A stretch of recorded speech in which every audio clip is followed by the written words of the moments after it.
Dans 2 jours, les représentations de Madame s'arrêteront. C'est l'échec commercial d'une aventure. Un échec que Barbara pressentait seulement lorsque nous l'avons filmé. J'ai peur, une peur plus grande encore, parce que tu t'es entraîné toute une équipe dans une aventure, ça c'est déjà plus grave. C'est même très grave, être responsable. J'étais venue pour appartenir au premier venu, tout m'appartient. J'ai compté les chambres, les lits de cuivre, les édredons, les fauteuils, les poufs, les guéridons, jusqu'aux rayures des papiers peints. Monsieur est mort un lundi. Non. Un mardi. Enfin, il est mort. Puis il y a eu ces nuits. Toutes ces nuits. Pas tellement noires, mais tellement lourdes. J'aime le silence. Ils ont des bestiaux crieurs, des bestiaux braillards. Ils ont des femmes qui ont le haut mal et que ça fait hurler. Ils ont des usines et des lions qui font encore plus de boucan que leurs usines, alors tu ne dors pas. Même 100 fois tour de la chaleur et les bêtes t'empêcheraient de dormir. Alors tu penses. Comment vivez-vous en ce moment? Recluse à nouveau, cloîtrée, un petit peu comme le personnage de la pièce, mais pas par mythomanie. À partir du moment où je vais rentrer en scène, que ce soit ça ou autre chose, ou si je devenais un jour trapéziste, enfin, je crois que je vivrai cloîtrée. C'est-à-dire que j'arrive très tôt ici, je m'enferme, je me suis refait une maison et je travaille. Et j'attends le soir, et j'attends les premiers éclairages, les gens qui rentrent, etc. Je crois qu'à partir du moment où on rentre en scène, prendre le voile à nouveau, que ce soit pour chanter, pour jouer la comédie. Enfin, moi, je joue pas la comédie, je suis pas comédienne. Enfin, ça pour rentrer en scène, c'est à chaque fois, ce sera à chaque fois la même chose. J'ai jamais pensé, ah bon, maintenant ma vie va être différente, je vais plus aller. Non, j'ai jamais pensé ça. C'était d'une facilité finalement de continuer sur ce qu'on appelle, c'est pas le succès, mais quand même le fait de savoir qu'à la cantate on allait applaudir, la plus belle histoire d'amour. Enfin, les choses étaient plus ou moins gagnées avant d'être conquises. Ça devient le fonctionnariat de la chanson. Or, ce métier, c'est une aventure. Et je crois qu'il ne faut pas aussi continuer sa vie, il faut recommencer. Je serai belle, si belle, quand tu me diras de l'être. Je serai obéissante, quand tes mains caresseront mes reins, mes seins, mon étoile. Oui, je serai très, très belle. Quand à minuit tu me coucheras sur un lit au drap défait, sans vraiment aucun souci pour ma robe rouge d'amante, sans aucun souci vraiment. Je serai douce, si douce, je serai tendre, si tendre, je serai belle, si belle. Et si Remo Forlani n'avait pas écrit de pièce pour vous, qu'est-ce qui se serait passé? Je n'en sais rien. Si je n'étais pas brune, et si vous n'étiez pas là. Mais cette rupture n'est-elle pas venue d'une espèce d'angoisse dans la composition des chansons, d'un manque de sujet qui apparaissait peu à peu?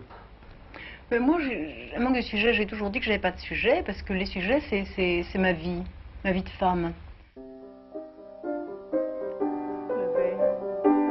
À peine la nuit s'est achevée, déjà ta main s'est glissée, légère, légère.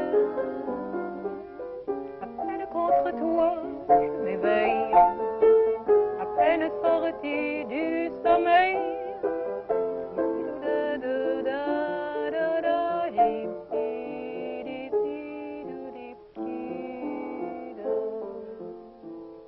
Si j'avais pas eu le goût de me battre, j'aurais continué à chanter. C'était une certaine tranquillité, justement. Et même une certaine malhonnêteté, finalement. Enfin, ce qui est important, c'est que je ne perde pas l'amour. C'est ça qui m'importe. C'est pas d'être bonne, d'être mauvaise, c'est complètement égal. Ce qui m'importe, c'est de ne pas les perdre. Je ne crois pas que je puisse les perdre, parce que même si je me trompe, je ne me trompe pas parce que j'ai envie de le faire, même si je ne le fais pas, je crois que on ne peut pas perdre 17 ans d'amour comme ça.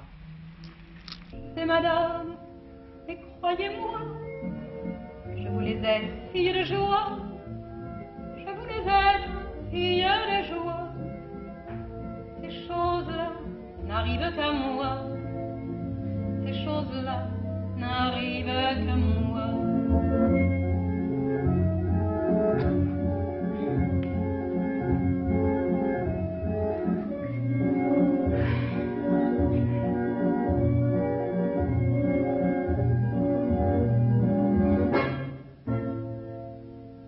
C'était l'Afrique, mais voyez-vous, ça aurait pu être le Pérou, ça aurait pu être le Pérou, la Chine, les Indes ou n'importe où.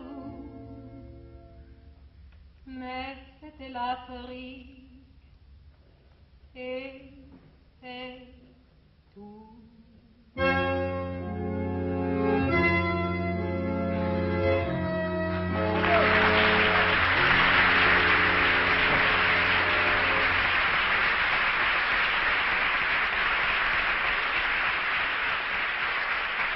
Pour l'instant, le seul critique que je lus n'était pas tendre, mais tout à fait juste. Quant au public, pendant 2 jours, je l'ai senti dérouté. J'ai donc bougé autour de lui, parce que c'est finalement lui qui accouche, c'est lui qui va décider des choses. Je le sentis, parce que c'était un acteur que l'on ne compte pas quand on monte une pièce, et tout à coup, le jour où on joue, on a un nouvel acteur qui est le public. Je sais que mon public est là, il viendra, ça je le sais pertinemment, je le sais, tout à fait, je l'ai toujours su. Et je sais que là, le public va me guider. Je le sais, vous comprenez, je le sais, c'est comme ça. C'est difficile d'expliquer ça, parce que c'est trop facile de dire je sais, puis je sais. Je sais parfaitement bien que si les choses ne marchent pas, les gens qui seront le plus frappés immédiatement vont être les gens qui m'entourent. Et ça, je ne supporte pas, je ne peux pas supporter qu'ils aient le moindre chagrin pour moi d'une chose que finalement j'ai décidé, qui est un risque que j'ai pris moi, qui est un jeu. Tout à coup, l'idée, je ne peux pas le supporter, donc je ne peux pas y avoir de défaite. Il ne faut pas. Si j'étais seule, que je risque seule, les choses, encore une fois, me seraient égales. Parce que refaire ma valise, et même pas faire de valise, et repartir seulement avec des lunettes, ça m'est égal. Ça m'est complètement égal. J'ai eu tort, je suis revenue dans cette ville au loin perdue où j'avais passé mon enfance. J'ai eu tort, j'ai voulu revoir le coteau glissé le soir, bleu et gris ombre de silence. Et j'ai retrouvé comme avant, longtemps après, le coteau, l'arbre se dressant, comme au passé. J'ai marché les tempes brûlantes, croyant étouffer sous mes pas. Les voix du passé qui nous hantent et refait le sol et le glas. Et je me suis couchée sous l'arbre, c'était les mêmes odeurs. J'ai laissé couler mes pleurs,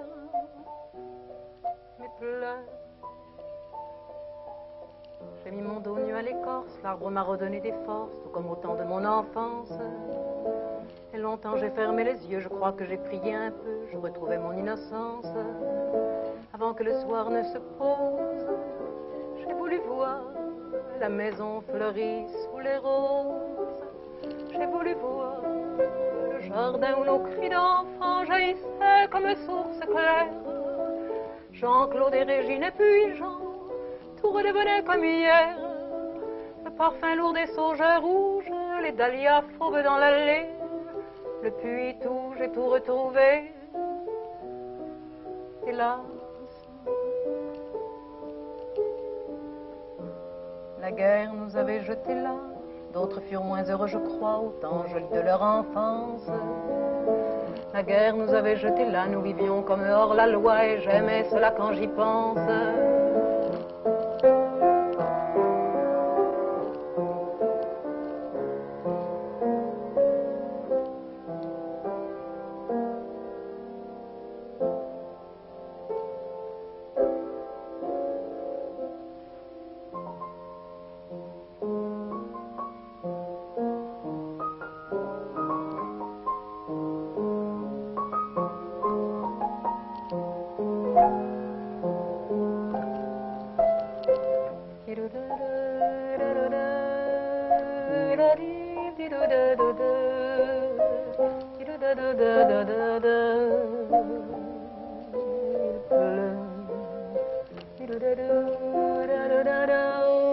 da